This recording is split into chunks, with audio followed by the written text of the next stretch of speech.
What's good, YouTube fam? It's your boy Tony, aka the Sender to Chaos and Controversy. So, I'm gonna touch upon a couple of things here in this video.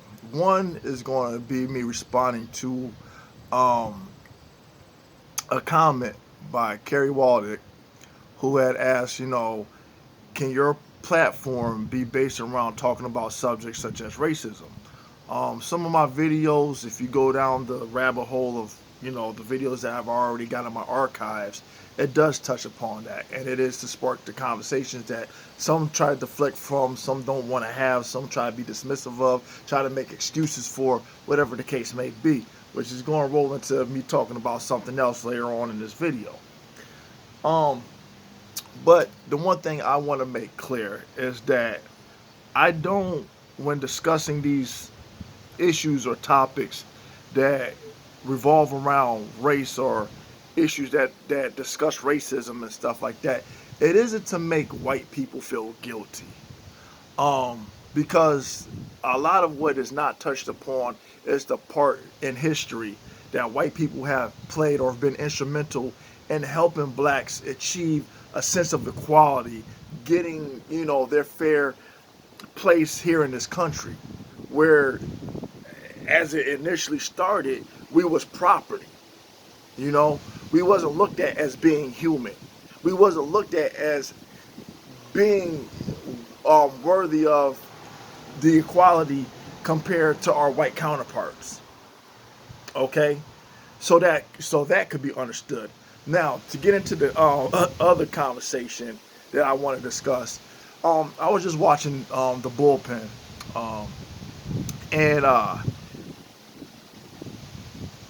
that discussion was talking about Larry Elder and him sitting down with Candence Owens, talking about white slave owners that were owed reparations. I knew about this because when talking about reparations and the conflict and the controversy and the S-storm that surrounded that debate, and talking about how other people were paid reparations that were wrongfully that were done wrongfully, either through war or in this country, whatever. Everyone got their pound of flesh, except for African Americans. Okay, but as it was discussed, yeah, the people who were slave owners when the slaves were freed, they were awarded reparations. And he goes into further talking about how Lincoln signed in something into a bill that paid at that time slave owners $300 per slave that were freed. Okay, in Washington. But then he goes on to talk about the 13th Amendment, which everybody has touched upon, talking about that. And he pointed it out in that discussion when trying to check Larry Elder on it, because some of these people, like I said, it's one thing when you have people who are white and are racist. Now, when you want to talk about black people who are racist, which white people tend to want to sit there and try to throw out there as a, no. There are black racists that are racist against their own kind. That I will say. Because they will align their talking points, their point of views, along with those white nationalists, white supremacists, or whatever, that just has a distaste for black people, period. Okay? And they'll try to justify it as some kind of mild tone way of trying to say, well, you know what, we're trying to come up with solutions over here. We'll point out this problem. We'll pinpoint this negativity, this, that, and everything else. But offer up no solutions. And then they get on this whole defensive, like you'll see Candence Owens doing when she's in defending herself against people that addresses her, and she's like, oh, you know what, I find it very distasteful for you to sit there and suggest that I'm this or I'm that, whatever. But when you know how to speak eloquently, when you know how to form your narrative around certain talking points, when you know how to address things so that when a rebuttal comes for you to defend yourself, you know how to do it in such a way where you may make the other person look like they're stupid or they're being racist in a sense, but you the first person to want to sit there and say racism doesn't exist when it's convenient for you to say it. But when somebody else says it, it's inconvenient for them to say it, and you want to say that they're pulling the whole race card. Contradictory. For Larry Elder, like people like him, it goes back to me saying that when you have a person like this token black individual, he is no better than that mayor in Philadelphia that ordered that bombing strike on the housing complex that took out the MOVE activists. And when you have certain black revolutionaries that try to fight for a cause for the betterment of their people, to fight against these laws, these things put in a position to oppress, it's like, when are you allowed to take a stand against something that's wrong, that you know damn well at the core is wrong? And people say, yeah, well, we've come a long way. We come so far. We've done this. There were these martyrs and these activists and these people who we look up to, but they died. Imagine if there were people, imagine if there wasn't a Martin Luther King. Imagine if there wasn't a Malcolm X. Imagine if there wasn't a Huey Newton or anybody else that contributed to the cause of there being a civil rights movement, along with fighting for equality during Jim Crow, segregation, and all of that. Where will we be if it wasn't for people standing up against injustices? We are still fighting against injustices because they created a system around the 13th Amendment where slavery is legal, because they created laws as a loophole to figure out a way, okay, since we can't literally just say we can hold these people as property, how can we, through a system that we created? That's why I keep going back to saying, who is responsible for making the laws? Who is responsible for creating a system that we have to abide by? Who does it benefit? Who does it not benefit? Who does it include? Who does it exclude? Who does it harm the most? And it's not to say that everybody falls into that web, but the web is put up regardless.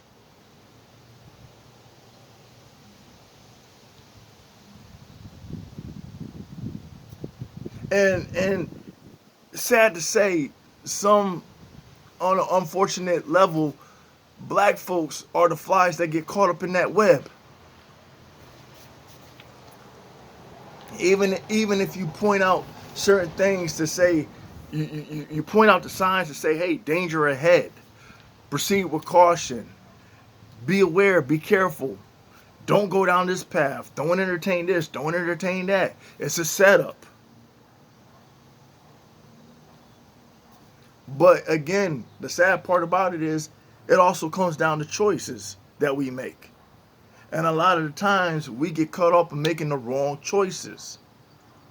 And it's unfortunate because other people can make those same very exact same poor choices and come out unscathed or come out without their foot being held to the fire when they decide to turn their life around, decide to do better. But when it comes to black people, what's the first thing they want to do? Bring up your history. They be the first one to say, forget about your history, but be the first ones to always want to bring up somebody's history. Imagine how that works.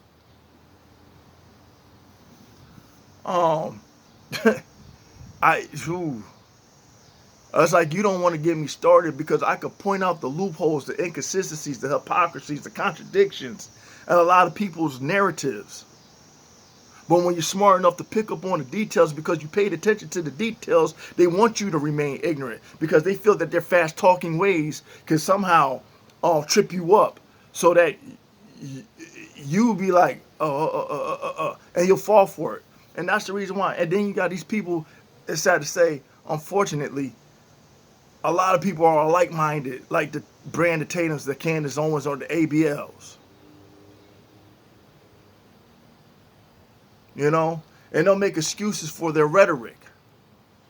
I've been through a lot of stuff in my life where I probably would have more distaste for some areas in the black community, but I don't use that as an excuse to generalize the black community. I don't use that as a rational reason to put the black community down or highlight just the negatives, because there's enough negativity that we focus too much and primarily on, that we're conditioned to just accept what's negative. We don't look at the positives.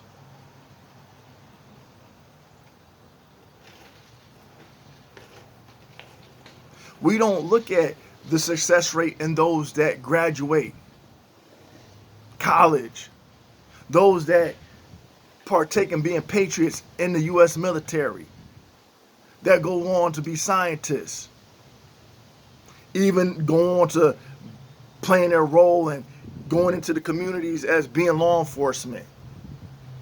Those that build these rec centers for these troubled youth so they don't turn to gangs and drugs and stuff. So they have a different outlet, a different avenue to go down towards.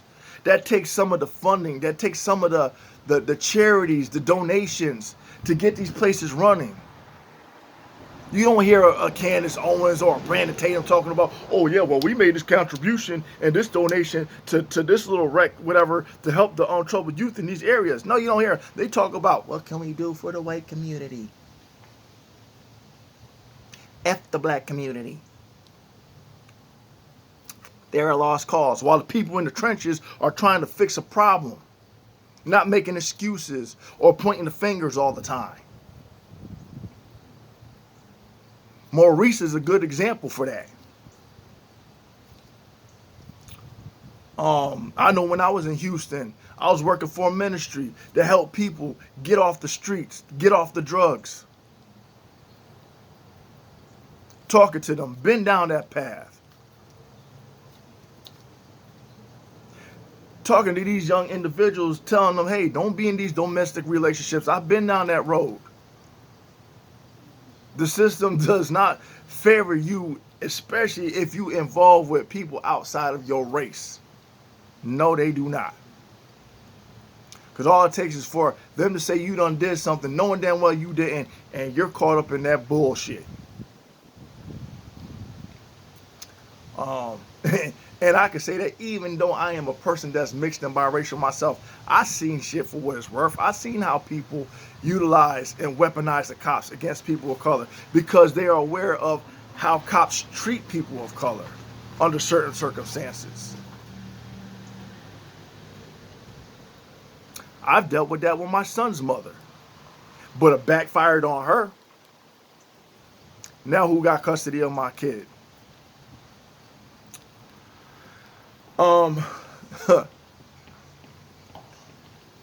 I could go down a rabbit hole of a lot of nonsense, but for the most part, I want people to understand this video right here. Yes, it points out some truths, some hard truths that people don't want to talk about. Yes, it does. It makes people aware of are certain type of people that are out there that play the game to their benefit. Okay? I want people to know that, yes, please be aware that there are some racist individuals out there, but there are also people out there that are also allies. Okay? They don't tolerate that racist BS. It's something that Cari wanted me to address. But how can they do that when you got these people, again, like I said, I don't get with that pro-black stuff because they'll overshadow those that are allies in the white community that have helped out in the struggle, that have lost their lives, that have died and sacrificed themselves because they believed in what was right. That sense of morality came into play.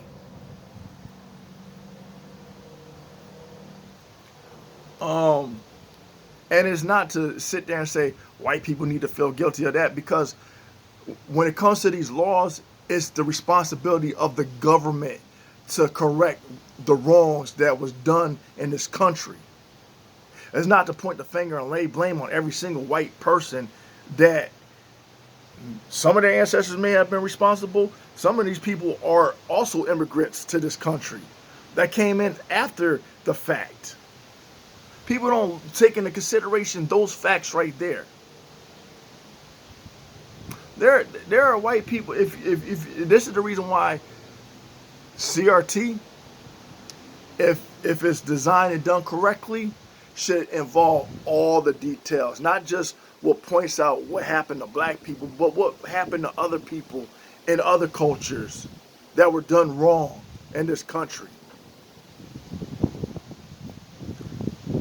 You know, I mean, yeah, I talk about black people because I'm a part representative of that group. But I can also talk about white people because being that I am mixed, I'm also a representative of that group. My mom was Polish and Irish.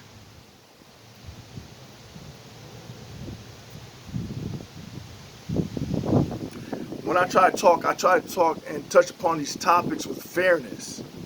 I don't entertain one-sided narratives. Because if I'm going to point out one aspect of a situation, I'm damn sure enough going to cover the other aspects as well. Not just what makes me feel comfortable. Not what just benefits my videos. I bring forth these uncomfortable discussions to have these discussions. To respond in the comment section. To get people's thoughts. I've been informed on a great deal. I've been doing a lot of reading because I went from like comments that go from this to these long paragraphs. So you know that I'm reading the comments as they come through. I'm trying to digest what I'm reading. I like every comment, even those that I don't agree with, that might, you know, be in conflict with what I stand on. But still, I respect it.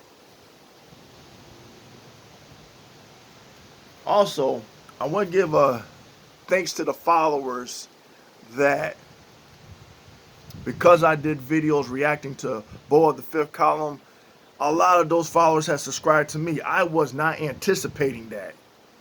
I didn't do the reaction videos to get the followers or the likes or to get the recognition. It's just some things that Bo touched upon is thought-provoking. He talks with great detail in some of the topics or issues that are put on the table that's debatable, that some people want a little more clarity than just what's on the surface of things. And I think he does that pretty well in his videos. I mean, I don't agree with a lot of things that he says, but for a good percentage, I want to say a good 85% of what Bo touches upon, I do agree with. It's enlightening. It's informative. And I gotta say thanks to the subscribers that have followed him that are now following me.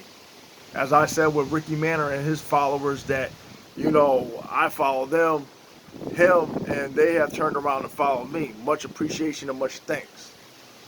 But this is what I wanted to get off my chest. I don't have like the time to really sit down and do these videos because now my attention and my sole purpose is my son. Because now I'm a single father because of unfortunate circumstances. But anyway, I hope you liked this video. I hope it kind of covered a lot of things that people want to know. Please like, share, and subscribe. Let me know what your thoughts are. Thumbs up, thumbs down. You already know. Until next time, until next video, peace.